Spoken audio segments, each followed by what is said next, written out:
بەداهاتی مانگانی ملیۆنێک و 400,000 دینار ئەم بینا بازرگانیە کە پێک هاتۆ لە 3 و لەسەر ڕوبەری 120 مەتر دووجا دروست کراوە دەکەوێتە گەڕێکی بەختیاری و سەر شەقامی سەرەکی و ڕووی ڕۆژهەڵات بۆ فرۆشتن. بەڕێزان سلااوتان لێبێت نهۆمی زەمینی بیناکەمان پێک هاتۆ لە دوکانێکی فراوان دوو نهۆمەکەی تر بە شێوەی شوقە دروست کراوە.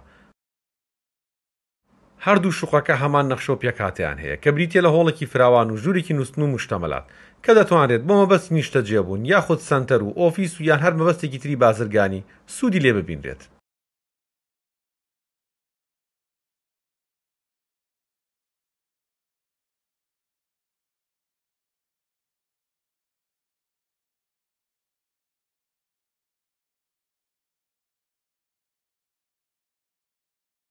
بەڕێزان بۆ زای نرخی ئەم مڵکە دەتوان کۆمنتێکمان بۆ بەجێبێڵن یاخود پەیوەندی بکەن بە ژمارە تەلەفۆنەکانمان لە عقاراتی کە ژوان بە ئەزمموی زیاتر لە 15 ساڵ لەگەڵتان نبووین. کاتێکی خۆش بۆ هەموو لایەک.